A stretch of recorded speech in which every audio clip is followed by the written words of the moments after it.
Hi మిత్రులారా. So ఈరోజు CSK Mumbai గురించి ప్రివ్యూ మాట్లాడదాం. మ్యాచ్ 3. సో ఇది ఒక high voltage match. So place of the match వచ్చేసి మన చెన్నైలోని చిదంబరం స్టేడియంలో ఆడుతుంది చెపాక్. తర్వాత ఇక్కడ వచ్చేసి చెన్నై వచ్చేసి 17 సీజన్లు ఐపీఎల్ ఆడింది. 15 సీజన్లో ఆడింది. 17 సీజన్లలో 5 ట్రోఫీలు గెలుచుకుంది.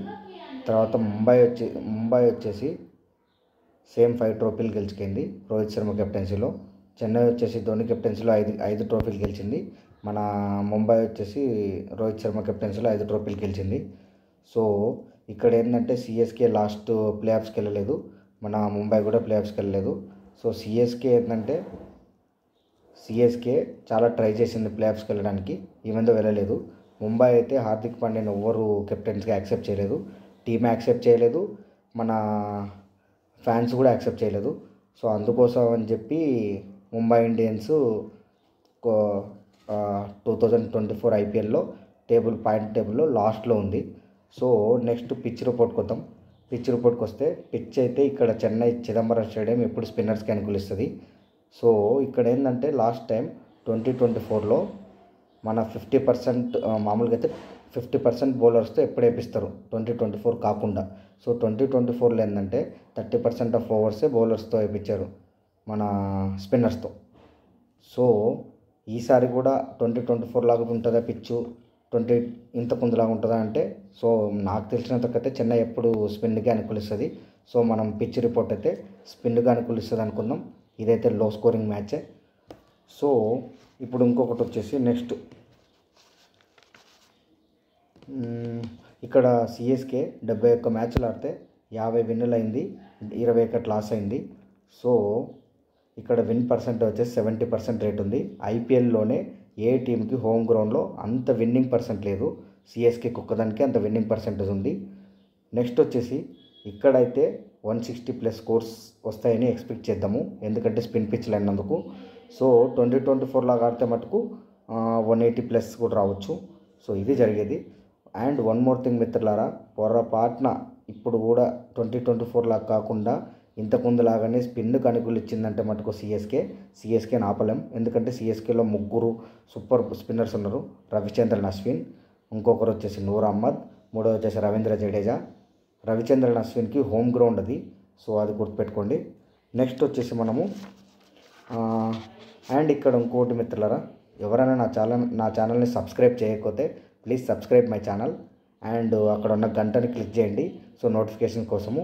సో నేను నెక్స్ట్ నుంచి అన్ని ఐపీఎల్ 2025 అన్ని మ్యాచ్లకి రివ్యూ చెప్తాను, ప్రివ్యూ చెప్తాను, 2 చెప్తాను. So please subscribe my channel. Next తర్వాత వచ్చేసి మనము ప్లేయింగ్ 11 గురించి మాట్లాడదాం. ప్లేయింగ్ 11 వచ్చేసి సిఎస్కే ప్లేయింగ్ 11 గురించి ఫస్ట్ మాట్లాడదాం.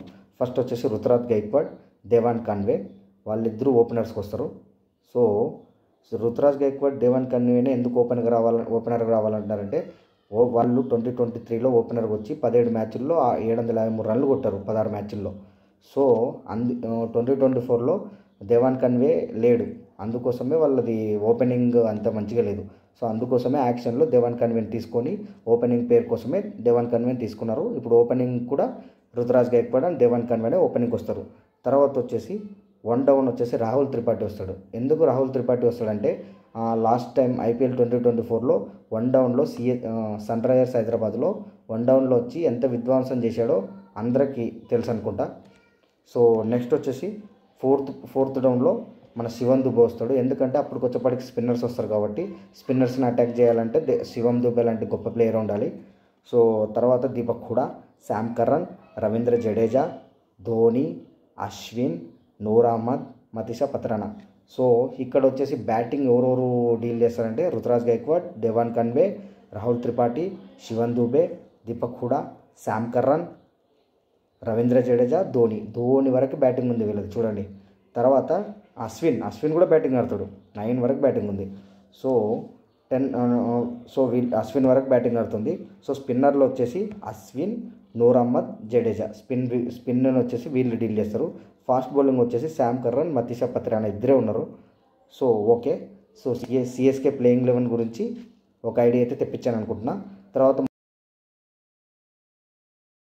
ముంబై ప్లేయింగ్ 11 గురించి మాట్లాడితే మనం రోహిత్ శర్మ, ర్యాన్ రికెల్టన్ వీళ్ళిద్దరూ ఓపెనర్లు వస్తారు.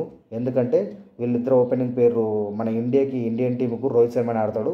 సో ర్యాన్ రికెల్టన్ కూడా మంచి ఓపెనర్. సో అందుకే వీళ్ళిద్దరు ఓపెనర్ వస్తారు ముంబై ఇండియన్స్కి. తర్వాత వచ్చేసి తిలక్ వర్మ, వన్ డౌన్లో తిలక్ వర్మ వస్తాడు. ఎందుకు వన్ డౌన్లో తిలక్ వర్మ వస్తాడు అంటున్నా అంటే లాస్ట్ ఇయర్ సౌత్ ఆఫ్రికాకి మన తిలక్ వర్మ వెళ్ళి ఎంత విధ్వంసం సృష్టించాడో మీకు తెలియాలి. అది మంచిగా ఆడాడు. అందుకే ఇప్పటి నుంచి వన్ డౌన్లో ఇండియన్ టీంలో T20లో ప్లేస్ కూడా ఫిక్స్ చేసుకున్నాడు అతను. సో అందుకోసమే వన్ డౌన్లో తిలక్ వర్మ వస్తాడు. తర్వాత సూర్యకుమార్ యాదవ్ ఫోర్త్ డౌన్లో. ఈరోజు మెయిన్ థింగ్ ఏంటంటే బూమ్రా, హార్దిక్ పాండ్యా ఆడట్లేదు. సో అందుకే ఈరోజు సూర్యకుమార్ యాదవ్ కెప్టెన్సీగా చేస్తున్నాడు. తర్వాత వీల్ జాక్స్ ఎంత బెస్ట్ ఫినిషరో మీకు అర్థం కావాలి. లాస్ట్ టైం బెంగళూరులో ఆడిన మంచి ప్లేయర్ అతను. కానీ బెంగళూరు వాళ్ళు ఎందుకు తీసుకోలేదో నాకైతే తెలియదు. So Naman Dhir 6th place. Robin Minz గురించి మాట్లాడితే ఇతను జార్ఖండ్ యంగ్ ప్లేయర్. తర్వాత మిచెల్ శాంటర్ గురించి చెప్పాల్సిన అవసరం లేదు. మిచెల్ శాంటర్ మంచి స్పిన్నర్, ఇప్పుడు న్యూజిలాండ్ కెప్టెన్ కూడా. So Karan Sharma, Deepak Chahar, Trent Boult. So ఇక్కడ వచ్చేసి బ్యాటింగ్ లైనప్ ఫీల్డ్లో చూస్తే Rohit Sharma, Ryan Rickelton, Tilak Varma, Suryakumar Yadav, Will Jacks, Naman Dhir, Robin Minz, Mitchell Santner వీళ్ళు కూడా 8 మంది బ్యాట్స్మెన్స్ ఉన్నారు. చూసారా, తగ్గపారు ఉంది చెన్నై అండ్ ముంబై. సో వీళ్ళు స్పిన్ వచ్చేసి కరణ్ శర్మ, మిచెల్ శాంటర్ వీళ్ళిద్దరు స్పిన్ విభాగం డీల్ చేసుకుంటారు. తర్వాత ఫాస్ట్ బౌలింగ్ వచ్చేసి Deepak Chahar, Trent Boult, Naman Dhir. So వీళ్ళకి ఇప్పుడు మన బూమ్రా, హార్దిక్ పాండ్యా లేడు కాబట్టి ఇద్దరే ఉన్నారు ఫాస్ట్ బౌలర్. కానీ వాళ్ళు వస్తే మటుకు ఫేస్ ఎలా ఉంటుందో అర్థం చేసుకోండి. సో ఇది ప్లేయింగ్ 11 గురించి. ఇప్పుడు స్ట్రెంత్ వీక్నెస్ గురించి మాట్లాడదాం. సో సిఎస్కే స్ట్రెంత్ గురించి మాట్లాడదాం. సో సిఎస్కే స్ట్రెంత్ ఏంటంటే స్పిన్ అటాక్. వీళ్ళ స్పిన్ అటాక్ ఎంత బాగుందంటే అంత బాగుంది. సో అశ్విన్ ఉన్నాడు, నూర్ అహ్మద్ ఉన్నాడు, రవీంద్ర జడేజా ఉన్నాడు. సో అశ్విన్ వచ్చేసి హోమ్ గ్రౌండ్. సో ఎంత బాగా స్పిన్ చేస్తాడో మీకు అర్థం చేసుకోవాలి. తర్వాత వీళ్ళు ఓపెనింగ్ పేరు వచ్చేసి మన 2023లో దేవాన్ కాన్వే, మన రుతురాజ్ గైక్వాడ్ వీళ్ళిద్దరు కలిసి 16 innings 753 runs చేశారంటే వాళ్ళ ఓపెనింగ్ పేరు ఎలా ఉందో అర్థం చేసుకోండి. సో అప్పుడు ఏంటంటే అప్పుడు ఇతను లేడు, ఎవరు 2024లో దేవాన్ కాన్వే లేడు. అందుకే వీళ్ళ ఓపెనింగ్ పేరులో ప్రాబ్లం ఉన్నది. సో ఇప్పుడు ఏంటంటే వీళ్ళు ఓపెనింగ్ పేరు సెట్ చేసుకున్నారు. ఐపీఎల్ యాక్షన్లో దేవాన్ కాన్వేని మళ్ళీ తీసుకున్నారు. సో తర్వాత వచ్చేసి మెయిన్ వీళ్ళ స్ట్రెంత్ ఇంకొకటి ఏంటంటే ఆల్మోస్ట్ 8 to 9 వరకు అశ్విన్ వరకు బ్యాటింగ్ చేయగలుగుతారు చెన్నైలో. వీళ్ళకి మెయిన్ స్ట్రెంత్ అది. ఓకే, తర్వాత వీక్నెస్ వచ్చేసి ఏంటంటే మతీషా పత్రానా ఉన్నాడు కదా, మతీషా పత్రానాకి ఎవ్వరు సపోర్ట్ చేయరు. డెత్ ఓవర్స్లో సపోర్ట్ చేసే బౌలర్ ఎవరు లేరు ఈ చెన్నైలో. సో ఓన్లీ మతీషా పత్రానా ఒక్కడే పాపం కష్టపడాల్సి వస్తుంది. అంటే పవర్ ప్లేలో అండ్ దాంట్లో కూడా దాని పేరు మన డెత్ ఓవర్స్లో. సో మెయిన్ ప్రాబ్లం అది ఉంది. సో ఈసారి ఏంటంటే ఖలీల్ అహ్మద్ని తీసుకున్నారు, ఏమన్నా కొంచెం హెల్ప్ అవుతుందేమో చూద్దాం. సో తర్వాత వచ్చేసి రెండో వీక్నెస్ ఏంటంటే ధోని లేదా ఒకరిద్దరు మాత్రమే స్పిన్ని బాగా అటాక్ చేయగలుగుతారు, మిగతా ఎవరు అటాక్ చేయలేరు. సో మెయిన్ అదొక వీక్నెస్ ఉంది. నెక్స్ట్ వచ్చేసి వీళ్ళది ఇంకొకటి మెయిన్ వీక్నెస్ ఒకటి ఏంటంటే ల్యాక్ ఆఫ్ పవర్ హిట్టింగ్ ఏంటంటే ధోని, మన శివన్ దుబే వీళ్ళొక్కరే డెత్ ఓవర్స్లో పవర్ హిట్టింగ్ చేయగలుగుతారు. మిగతా వాళ్ళు ఎవరు పవర్ హిట్టింగ్ చేయలేరు.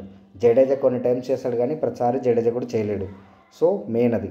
ఓకే, ముంబై ఇండియన్స్ స్ట్రెంత్స్ గురించి ఆలోచిద్దాం. ముంబై ఇండియన్స్ స్ట్రెంత్ మెయిన్ ఏంటంటే ఫేస్ అటాక్లో వీళ్ళు ట్రెంట్ బౌల్ట్, దీపక్ చాహర్, మన నెక్స్ట్ ఎవరు బూమ్రా, హార్దిక్ పాండ్యా నలుగురు ఉన్నారు ఫేస్ అటాక్. ఇప్పుడు ఈ మ్యాచ్లో బూమ్రా, హార్దిక్ పాండ్యా అవైలబుల్ లేరు, అందుకే వీళ్ళు కొంచెం సేఫ్. ఇప్పుడు ఈసారి ట్రెంట్ బౌల్ట్, దీపక్ చాహరే ఉన్నారు.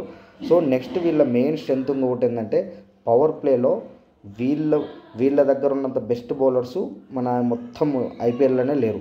సో ఐపీఎల్ ఇంతవరకు జరిగిన సీజన్స్లో కూడా బెస్ట్ పవర్ ప్లే బౌలర్స్ ఎవరైనా ఉన్నారంటే దీపక్ చాహర్, నెక్స్ట్ మన ట్రెంట్ బౌల్ట్. దీపక్ చాహర్కి ఇంకో బెనిఫిట్ ఏముందంటే చెన్నైతో ఆడిన అనుభవం ఉంది. చెన్నై వాళ్ళు ఎలా ఆడతారు, చెన్నై వీక్నెస్లు అన్నీ తెలుసు. సో మెయిన్ అదొకటి. నెక్స్ట్ టాప్ ఆర్డర్ వచ్చేసి రోహిత్ శర్మ, తిలక్ వర్మ, మన సూర్యకుమార్ యాదవ్, ర్యాన్ రికెల్టన్ వీళ్ళ top order. Will Jacks top order ఎలా ఉందంటే ఒక్కరు హిట్ అయినా కూడా స్కోర్ ఎక్కడికి వెళ్ళిపోతుంది. So one of the best team ఈసారి అది. ఓకే, మన ముంబై. తర్వాత వచ్చేసి వీళ్ళకు